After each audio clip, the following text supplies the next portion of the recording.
Yes, dear children, today we are going to study the various separation techniques which are used to separate the components of mixture, that is we call as separation of mixture.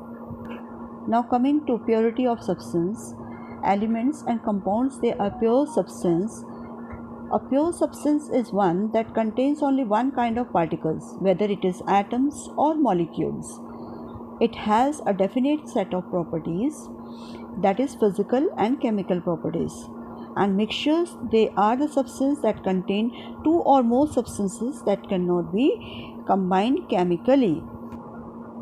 If one of the components of the mixture is magnetic in nature, then we use magnetic separation method to separate the components. In this method, the magnetic and the non-magnetic substances of a mixture, they are separated by using a magnet. The process of separating the insoluble solids by passing the mixture, that is solid liquid, through a filter. It is called filtration. What is filter? A filter is a device which consists of small holes. It allows the liquid to pass through the holes and retain the insoluble solids on it. The liquid which passes through the filter paper is called filtrate, and the solid which is left on the filter paper is called residue. Evaporation, the process of converting a liquid into vapor either by exposing it to the sun or by heating, is called evaporation. It is used to separate soluble solids from a solid liquid mixture, in which the solution is heated or kept open in the sun till all the liquid evaporates, leaving behind the solid component. For example, if wet clothes are kept in the sun, water evaporates and the clothes dry. Then again, this method is used to obtain salt from the seawater. Distillation is used to obtain the pure liquid from a solution. In this method, the solution is first heated so that the liquid evaporates. The vapor which is formed, it is condensed in another vessel. The liquid obtained after condensation of vapor is very pure. In this way, we get the pure water, and that is called as a distillate. Now, one of the methods of separation of mixture is chromatography, in which we use to separate the colored components of the mixture. This method is based on the difference in the rate of absorption of different components on the surface of an adsorbent.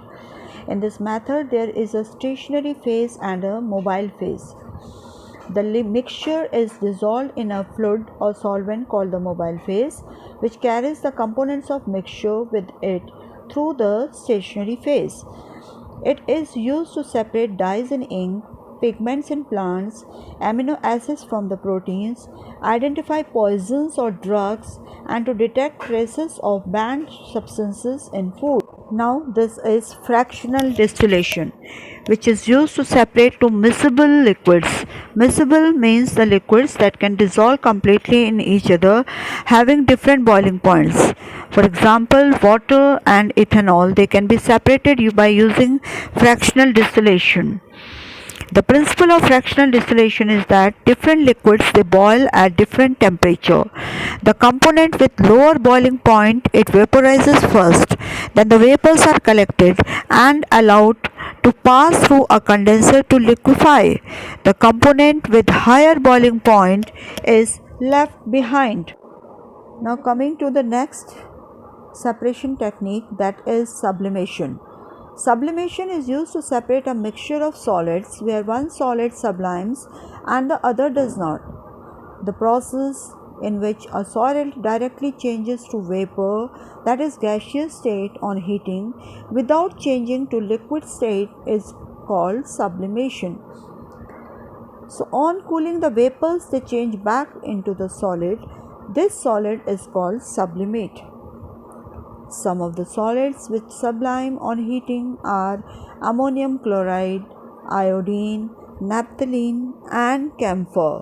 Now, in the process of sublimation, we are going to see an example of iodine, that is a sublimable substance. Here we are going to take two test tubes. The outer test tube, that is containing solid iodine, and we heat this test tube very slowly. The inner test tube, it is containing liquid water and ice. Now the iodine crystals are at the bottom of the outer test tube. It changes directly to iodine vapor when we heat. When the vapor it reaches the cool surface of the inner test tube where we have kept liquid water and ice, it goes directly from the gaseous to the solid state. That means it changes from gaseous state to the solid state. Thank you children for watching and listening to this video.